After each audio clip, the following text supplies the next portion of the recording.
네, 그럼 소타팀의 자율주행 데브코스 3기 최종 프로젝트 발표를 맡은 이종록입니다. 저희 팀의 발표 제목은 다음과 같습니다. 네, 발표의 순서는 프로젝트 방향성, 모델 선정 전략, 그리고 모델 성능 검증 전략 순으로 진행됩니다. 먼저 프로젝트 방향성입니다. 딥러닝 모델을 통해 추론된 뎁스 값이 실제 뎁스 값과 어떻게 다르고 얼마나 다른지 검증하는 것은 안전이 중요한 자율주행 소프트웨어 개발에 있어서 우선적으로 고려되어야 한다고 생각했습니다. 또한 검증 전략이 정확하게 구성이 되고 선행이 되어야 그 이후로도 자율주행 도메인에 맞도록 뎁스 에스티메이션 모델 개선이 가능하기 때문에 저희 팀은 검증 전략에 주안점을 두고 프로젝트를 진행했습니다. 다음은 모노큘러 뎁스 에스티메이션 모델 선정 전략입니다. 자율주행 환경에 맞는 뎁스 에스티메이션 모델을 선정하기 위해 자율주행 데이터셋인 키티 아이겐 스플릿 데이터셋을 활용한 모델들을 탐색하였고, 그 중에서 성능 지표 RMSE와 SQREL이 높은 모델을 선정하였습니다. 1등인 빈스포어는 데이터가 공개되어 있지 않기 때문에 배제하였습니다. 저희가 RMSE와 SQREL을 모델 선정 기준으로 세운 이유는 다음과 같습니다. 딥러닝 모델의 성능을 평가하는 여러 지표들이 있는데 RMS의 경우는 미터 유닛으로 직관적으로 성능을 분석할 수 있어 자율주행에 용이하다고 생각하였고, SQREL, 스케일 릴레이티브 에러의 경우에서는 다양한 뎁스 추정 값들 중에 개수는 적으나 오차가 큰 경우들의 페널티를 가장 많이 부여한 성능 지표로 안전이 가장 중요한 자율주행 도메인에서 SQREL 적용이 적합하다 판단하여 두 개의 성능 지표를 기준으로 삼았고, 또한 RMSE보다 더 직관적이고 해석에 용이한 MAE를 추가적으로 선택하여 정량평가에 사용하였습니다. 먼저 사용한 모델들에 대해 아주 잠깐 설명을 해드리면, 모노큘러 뎁스 에스티메이션 모델들은 보시는 것 같이 엔코더 디코더 구조를 가집니다. 여기서 뎁스 포머는 기존의 엔코더 구조에서 CNN 브런치를 하나만 가지는 게 아니라 RNN 계열에서 많이 쓰이던 트랜스포머 기법을 적용해 트랜스포머 브런치를 추가해 기존에 얻지 못했던 객체 간의 장거리 관계, 글로벌 인포메이션 정보를 추가적으로 학습하여 성능을 개선시킨 모델이라 할 수 있습니다. 다음 UCRFS와 S의 경우는 뎁스포머와 동일하게 글로벌 인포메이션을 학습에 적용한 모델입니다. UCRFS의 경우에는 엔코더가 아닌 디코더에 뉴럴 풀리 커넥티드 컨디셔널 랜덤 필드라는 기법을 적용해 뎁스포머와는 다르게 엔코더가 아닌 디코더에 글로벌 인포메이션을 학습시켜 성능을 개선시킨 모델입니다. 다음은 모델 성능 전략 평가입니다. 저희 팀은 크게 정량 분석과 정성 분석을 도입해 모델의 성능을 분석하고자 했습니다. 앞서 말씀드린 대로 RMSE와 MAE, SQREL을 적용하여서 라이다 데이터를 이미지에 투영한 픽셀 값과 뎁스 추정 이미지와 픽셀 와이즈로 분석하여 정량적으로 평가를 하였고, 자율주행 도메인에 맞게 픽셀 와이즈가 아닌 오브젝트 와이즈, 객체별로 뎁스를 분석하기 위해 2차원과 3차원에서 뎁스의 차이를 시각화해 분석하였습니다. 먼저 정량평가입니다. 비교적 정확한 값인 라이다 데이터를 2D 이미지에 투영한 스파스 뎁스 이미지를 G2로 사용하여 뎁스 모델을 통해 나온 뎁스 추정 이미지와 비교하여 MAE, RMSE, SQREL을 계산하였습니다. 또한 프레임별로 단순하게 평균을 매겨 분석하는 것이 아니라 5m 간격으로 거리를 나눠서 거리 구간별로도 성능을 평가하였습니다.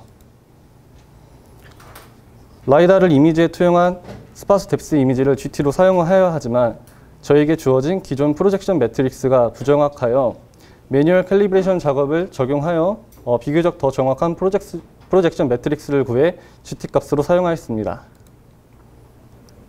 다음은 정량 분석 결과입니다. 전반적인 성능은 뎁스포머보다 UCRFS 모델이 더 좋은 것으로 나타났습니다. 보시는 것처럼 뎁스포머는 플러스 마이너스 8.5m의 오차를 가지지만 UCRFS는 그보다 적은 7.8m의 오차를 가지는 것으로 나타났고, 이상치에 대한 성능 또한 뎁스포머보다는 UCRFS가 더 좋은 것으로 나타났습니다. 하지만 구간별로 분석한 결과는 조금 달랐습니다. 비교적 근거리인 5m부터 15m 이내에서는 UCRFS보다는 뎁스포머가 더 좋은 성능을 보이는 것으로 나타났습니다.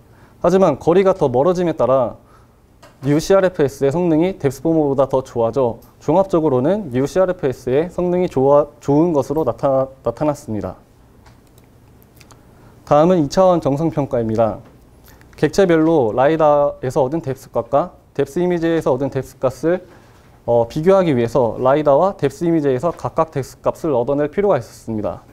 그래서 라이다 포인트 클라우드의 ROI를 설정하고 다운샘플링을 진행하는 등 전처리 과정을 진행 후 군집화를 통해서 객체별로 뎁스 값을 추출해 내었고 뎁스 이미지에서는 욜로 V5로 객체 바운딩 박스를 얻어 그 박스 내에 채빈 값을 추출하는 방식으로 뎁스를 추출해 비교하였습니다. 여기서 잠깐 군집화 알고리즘에 대해 설명을 해드리면 저희가 사용한 DBS-CA에는 밀도 기반 군집화 알고리즘으로 밀도 기반이기 때문에 노이즈 처리가 가능합니다.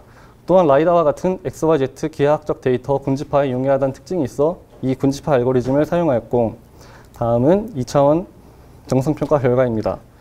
트래킹 모듈이 있지 않아서 화면 내 끊김이 있지만 보시는 것처럼 라이다에서 얻은 뎁스값과 뎁스포머에서 얻은 뎁스값의 비교가 가능하다는 걸 볼 수 있습니다. 그래서 정량적인 평가에서와 마찬가지로 거리가 멀면 오차가 많이 발생하지만 거리가 줄어듦에 따라 오차가 줄어드는 것 또한 확인할 수 있습니다. 다음은 3차원 정성평가입니다. 3차원 정성평가의 목표는 뎁스 추정 모델을 통해 얻은 뎁스 이미지와 RGB 이미지를 합쳐서 RGBD 포인트 클라우드를 생성한 후 이 포인트 클라우드가 기존의 정확한 라이다 포인트 클라우드와 어떻게 다른지 비교하는 것이 목적입니다. 이 방법을 통해서 RGBD 포인트 클라우드의 객체별 형상과 라이다를 통해 얻은 포인트 클라우드의 객체별 형상을 비교하여 어떻게 다른지 비교할 수 있었습니다. 다음은 3차원 정성평가 분석 결과입니다. 보시는 것처럼 멀리 있을 때는 매칭이 잘 되지 않지만 가까이 있을수록 이 알록달록한 단색 라이다 포인트의 군집 쉐입과 RGBD 포인트 클라우드의 쉐입이 일치해지는 것을 확인할 수 있었습니다.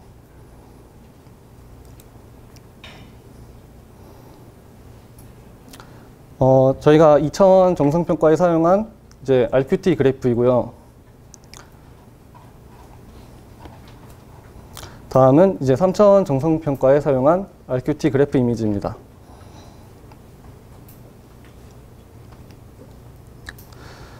다음은 디스커션인데요.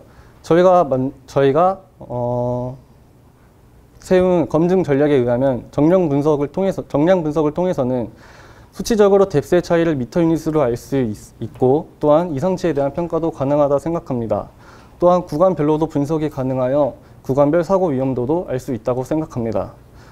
또한 정성 분석의 경우에서는 자율주행 상황에 보다 적합하게 픽셀 단위가 아닌 객체 단위별 뎁스 값 차이가 가능해졌으며 또한 단순히 뎁스 이미지의 픽셀 값으로는 알 수 없는 객체의 3차원 형상 또한 실제 라이다 포인트와 어떻게 다른지 비교가 가능할 것 같습니다.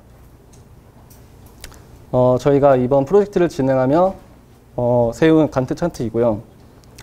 이것으로 발표를 마치겠습니다. 감사합니다.